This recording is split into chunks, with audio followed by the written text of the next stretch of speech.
Ladies, gentlemen, and others, welcome back to the Mailbag Showdown, a fancy name and a fancy logo to give me an excuse to do some chill and comfy Q&A. It's been a bit since we last sat down to do one of these. 6 months-ish, to be more precise, but I hope to do these things a little bit more regularly should people actually come to enjoy them. If you do enjoy these sorts of things, make sure to hit the like button to let me know. Otherwise, I have no idea. The questions today we're taking exclusively from the comment section in the last mailbag video. So, if you are looking to ask a question for a future video, the comment section to this video would be the place to do that. So, with the intro out of the way, let's handle a few good questions that I picked out. Shall we? But first, you knew this was coming. A quick word from our sponsor! Glass Reflection would like to thank the sponsor for today's video being, of course, the good people over at Surfshark VPN. A VPN is a great way to help you protect your privacy and what you view online as you surf and watch anime and videos on the web. Not only does it secure your data, encrypting it to help stop people from eavesdropping on your connection, but it also allows you to mask your location. Doing so allows you to bypass the region locking of a variety of streaming services, as not all streaming services are equal in what regions they service. So having a VPN like Surfshark can help you access shows that you might not be able to otherwise. Content blocked on services such as Netflix and YouTube can be accessible simply by connecting to a local server from the country you'd wish to access. And of course, Surfshark is available on a variety of devices as well as your PC, so you can stream your anime on the go if you so choose. There will be a link and a promo code in the description where you can sign up for a percentage off as well as an extra 3 months free because we like you guys so much. And best of all, if you try it out and you don't find that it helps, it's not doing what you expected, or it doesn't end up unblocking the content that you want it to, Surfshark does offer a 30-day money-back guarantee. No questions asked. So thank you very much to Surfshark for sponsoring the video. Now, onto the questions. From JR, what's your favorite Mobile Suit Gundam show, Universal Century or otherwise? Turn A Gundam. I love the mech designs, the characters, the music is some of the best in the entire franchise. There are so many things that I love about Turn A Gundam, so outside of the UC, that is certainly what I would pick. Within the UC, though, with full knowledge that I have yet to watch Zeta, blasphemy, I know. And I have been told by several people that when I do watch Zeta, it'll absolutely become my favorite Gundam of all time, even over Turn A. With that in mind, the original trilogy of films would still be my pick there. There's just so much about those films that are just peak UC to me, out of at least what I've experienced. So that's what I would go with. I really do need to get around to watching Zeta, though. One day. One day. Leah Koto, would you be interested in reviewing Shakugan no Shana? Here's the thing. I felt like I have answered questions similar to this before, but it is worth reiterating. And you can apply this to the just, would you consider reviewing X? We're just going to use Shana as the example here. Would I be interested in reviewing Shana? Absolutely. When I was first getting into anime, Shana was airing, and it was one of those shows that was pretty influential to me when I was getting started. Plus, I have a whole bunch to say on its handling of multi-season arcs, or rather, how Shana transitions between its seasons clearly. By which I mean, it never did. I could write pages on its 3rd season and how disappointed I was by it. And I could also spend a decent amount of time just talking about the dubs, plural. Because this was a series that was first a Geneon property, with season 1 being dubbed by Ocean, only for seasons 2 and 3 to be picked up by Funimation and then dubbed in-house by them, but they decided to not redub season 1 when they released it, even though around that time they were doing similar things for Initial D. So there is a disconnect there. Like, if you try to watch the series all dubbed, especially with how it transitions between its seasons, going from one dub cast to another is really awkward. So there are things worth talking about with Shana that I feel like I can be easily passionate about. But in the world of the all-unforgiving YouTube algorithm, I have to pick my video topics carefully. Even this video that you are watching now, I need to be careful with because it may or may not perform well, and that might influence how the algorithm handles my videos in the future. What I'm getting at is, I may have things to say about Shana, but as a 16-year-old series, it hasn't held up well in the cultural zeitgeist, and most people don't know what it is or why they should care. As such, they would be less likely to click on a video about it, and I don't believe that I am in the company of the type of content producer on YouTube where I can just make videos about whatever I want and assume people will watch it purely because it's me doing the video making and the talking. I'm not there yet. It's a great goal, but for the moment, anytime I want to make a video about something with a decent age to it, it needs to meet like one of two criteria. It either needs to be such a diamond in the rough that I can recommend it without caveats, writing off a video that performs lower than expected just as the cost of getting more people to hopefully watch the series. Or it needs to be well known enough to not tank with the algorithm. With Shauna specifically, I don't feel like it's well known enough to do well with the algorithm, and honestly, the video would be filled with far more complaints than praise. I have fond memories of it, but it does not hold up well. Hopefully that answers your question and similar questions that others may have. From Jay, how do you go about dealing with burnout? That depends. What are you burnt out from? Is it something creative? If so, then perhaps the solution is to work on another project that is different enough to let your brain start firing creatively in other ways, just to give it something new to handle. However, is it something creative that just so happens to be tied to your job? Something that requires you to never really be allowed to take a break, else lose performance, which will increase your anxiety and by and large make the burnout feel even worse and harder to remove, like, I don't know, making YouTube videos on a regular basis? Well, crying helps. You know, just some kind of emotional outlet. If you have access to like a soundproof closet, or maybe you work at a place with a walk-in freezer so no one will hear you when you go in there and scream in anguish for a couple of minutes. Those have helped. In lieu of any of that, though, I just play Minecraft. Helena Otum asks, Dear Arcada, I started watching some of the anime that you recommend to watch before you die. Do you think that they are still mandatory watching for new anime watchers? Because some of those anime are hard to easily access. Also, there has been such a drastic change in the community since then. Alright, so, mandatory watching?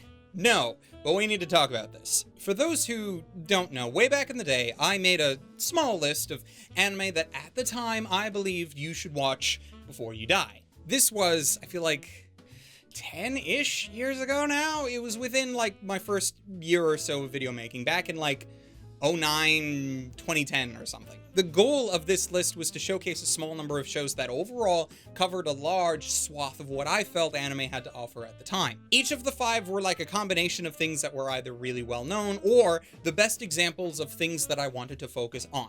So like Evangelion was kind of my weird catch-all for not just like mech action, but also the kind of out there narrative elements that the series is famous for. Trigun was listed as an example of a show that was able to quickly and easily swap between emotionally resonant moments of hardship and wacky crazy fun times. Akira was there because of its historical relevance. In the West, Akira has such a history of being one of the most well-popularized anime films of its age, and its influence over the years cannot be overstated. Cowboy Bebop was on the list not only for its style and coolness, but how it was able to create characters that we remember and fall in love with rather than any overarching plot that speaks to us. Not to say that the overarching plot in Bebop ain't great, but we remember Bebop for the crew, not for the adventures that they went on specifically. Lastly was the original Fullmetal Alchemist, for being what I believed at the time the best example of all of the popular shonen tropes that anime has to offer combined into one series. Now, this list was originally made pre-Brotherhood, and I never really swapped the two out for a lot of reasons that are specific to FMA that we don't have time to get into right now. Needless to say that this is a list that is in dire need of updating. Several entries have fallen out of favor, even as the best entries for the specific reasons that I listed.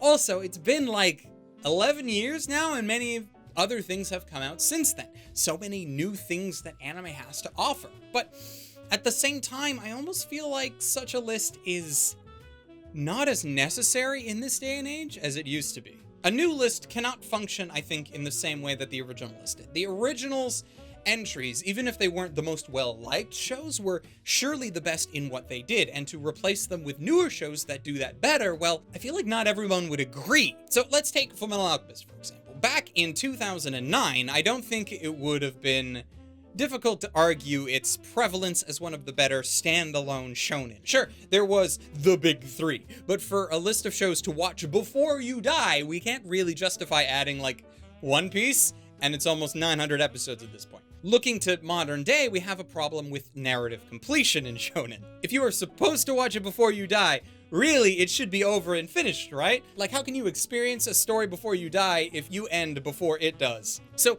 how do we work with that? Like, while it could just be a simple matter of saying that no standalone shonen has done things better than, like, Brotherhood, I feel like that is an opinion that could be rightfully and hotly debated. The modern examples that I would probably put there are like Hunter x Hunter 2011 or Demon Slayer, but as neither of them are technically finished narratively, that could pose a problem. Attack on Titan is soon to have an ending, but without the conclusion having aired as I sit here in this chair now, I wouldn't feel comfortable with putting it on the list, only to have to remove it later depending on how the final episodes go. Then, putting that aside, what would we swap out Trigun with? What is another anime that does the shift in tone between serious and comical very well? Like, things like Full Metal Panic are already dated enough that, while worth the mention, are probably not what we are looking for.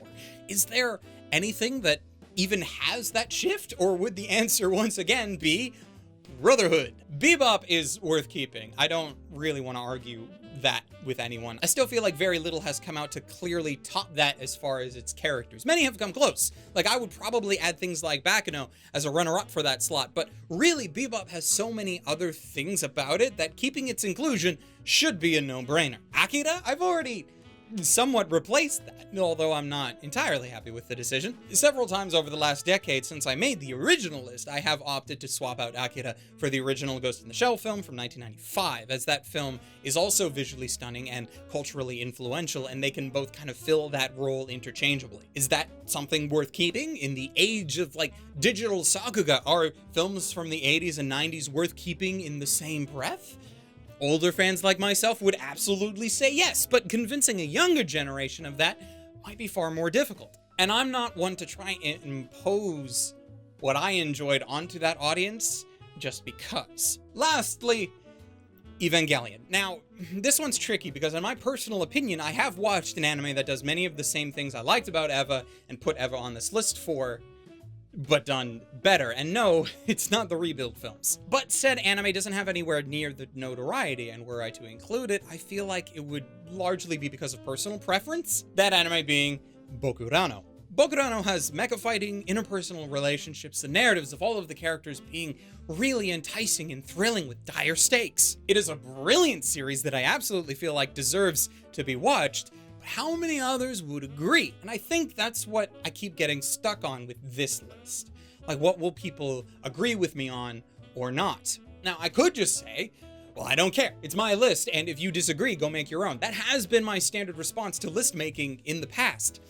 But in this particular case, I do take it very seriously because I don't really think I want this list to be just my list. It borders the line between having a specific purpose and scope and then just being a list of my favorite anime ever. The original was something I crafted such that I would not go out of my way to include personal favorite anime that I wanted to thrust upon people, but rather anime that I felt had enough either popularity or relevance that saying to watch them would have been pretty well received by most people at the time. But opening that up to the greater community now would probably never work. The anime community is so much different from how it was in the late 2000s. Not only are there so many opinions, but so many opinionated people as well. Consensus is virtually impossible. So then, I guess the question I pose to you, dear viewers, which you can answer down in the comments section along with whatever separate questions for further episodes you might have,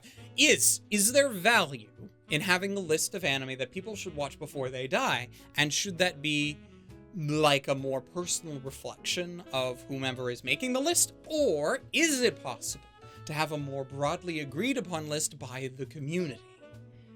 Let me know down in the comments. So that is it for this entry of the Mailbag Showdown. If people like these enough, I'll try and get them done with a bit more regularity, so hit that like button if this was something that you enjoyed. And of course, subscribe, hit that bell, and all of that wonderful jazz to see new content from me as it comes out. As always, a very special thank you to our patrons who support my work and allow me to do what I do. I am, as always, eternally grateful. Specifically, I'd like to thank Ryfen Bonaparte, City Yamako, Wago221, Hector Montemayor, and Rune Jacobson for being specifically awesome. And until next time, ladies, gentlemen, and others, watch more anime, and stay frosty.